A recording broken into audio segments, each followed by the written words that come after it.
So this is me after recording that, and I'm too lazy to record it again. So sorry for any like impurities in the sound.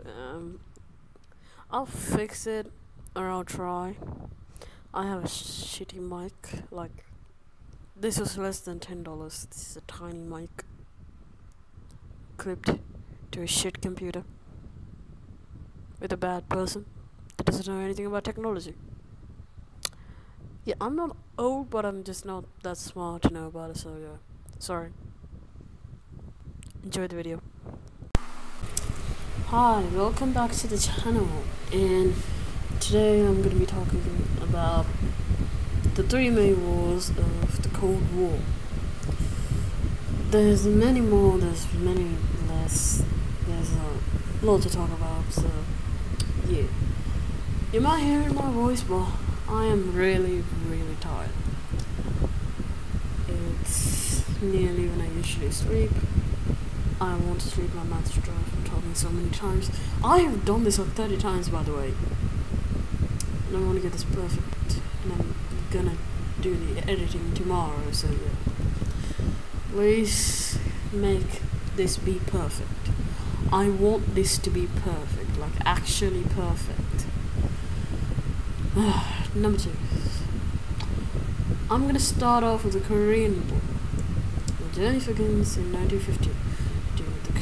After World War II, Korea had been divided right along the 30th parallel into two separate countries, the Soviet back north and American back south. On June 21st of 1950, North Korean forces marched into South Korea. And that did really well. And swiftly pushed them back to Busan.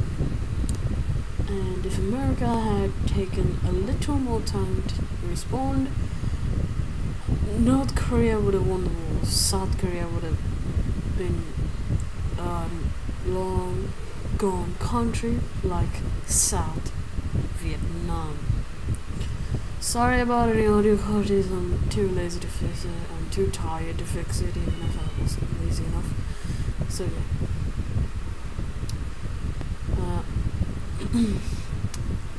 So the US did respond. Not just the US, the United Nations, led by the US, to repel North Korean advance, and they repelled them. Ordered to the North Korean, Chinese, and Russian border. Order where China's news leader Mao was like, oh, they're on the border. We need to move some troops down there, or they're gonna be on our territory, and we don't want that. So he sent about 1 million plus troops, and they pushed the Allied troops back, and the Allied troops pushed back against them, north south. Then it stabilized into the demilitarized zone and stuff that we know today. So yeah. Scene change. Number 2. The Vietnam War, also known as America's Vietnam, or America's Revolutionary War, as I sometimes call it. But you'll see why. So this conflict actually began in the 1950s, and even before that, because the war actually began against the French, not the Americans. Because see, Vietnam was part of French Indochina, which was French-controlled lands of Vietnam, Cambodia, and Laos. So they were basically fighting for their independence. Almost all Asian countries were, after Japan took them over. It wasn't like Africa, which didn't see a lot of fighting, except for northern, like western stuff. Africa. Most of Africa did not see a lot of fighting. Most of Africa wasn't taken over. Most of Africa was out of control. Yeah.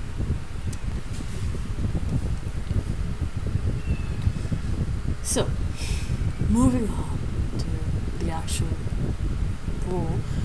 This conflict began with the US in the 1950s as the US sought to prevent the spread of communism in the region, as it always did.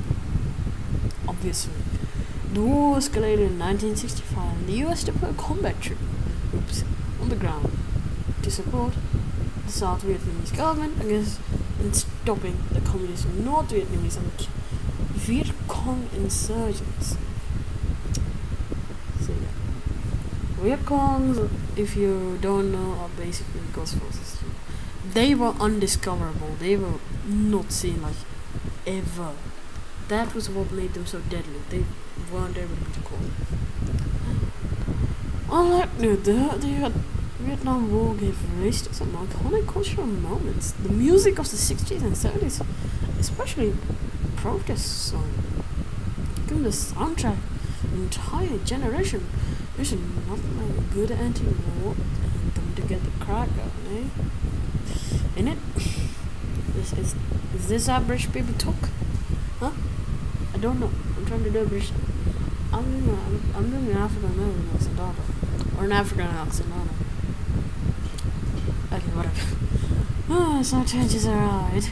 The Vietnam War was marked by brutal guerrilla warfare, extensive use of chemical agents, and significant civilian casualties. Major events like the Tet Offensive in 1968 and the Yan Lai Massacre underscore the war's brutality and complexity.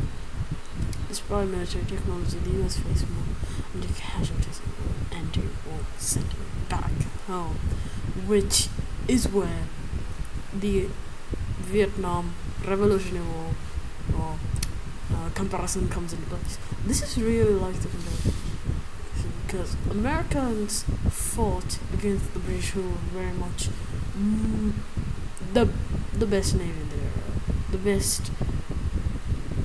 They were the best navy. Sorry, the best military.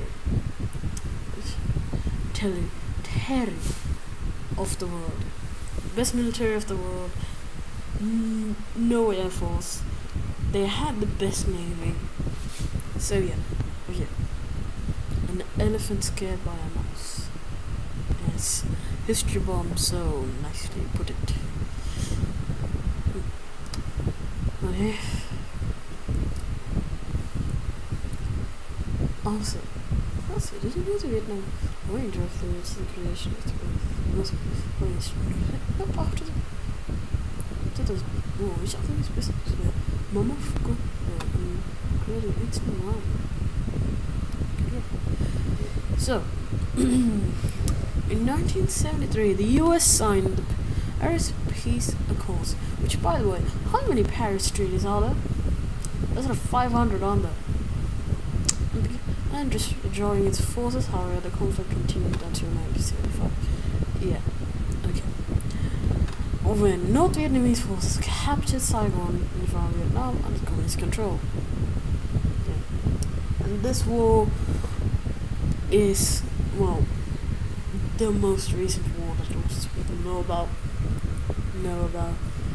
It was the first, like, real televised war. More people knew about it and stuff. That was the difference between this and others. So, final stop. Soviet-Afghan War, which began in 1970. I almost said 1979. The Soviet Union intervened in Afghanistan to support the communist government against the growing Islamist insurgency, but they quickly got turned around. So yeah, the Mujahideen, supported by the United States and other countries, waged a fierce guerrilla war against the Soviet forces.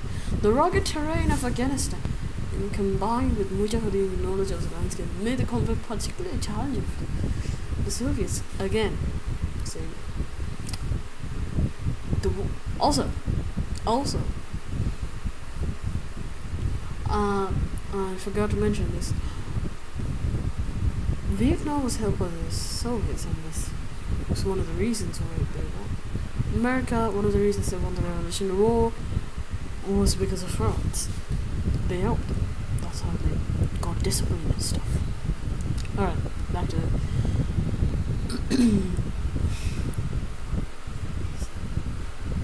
the conflict was particularly challenging for the Soviets. There was also the extensive use of IEDs and the introduction of US Stinger missiles. And after nearly a decade of fighting, the Soviet Union withdrew their forces in 1989. And this war left a deep impact in Afghanistan, Afghani politics, and just the nation alone, leading to more conflicts like the rise of the Taliban and the ongoing war on terror. So, thank you for listening, thank you for watching, like and subscribe. I hope you watch more of my videos. I hope you have a good night. Bye.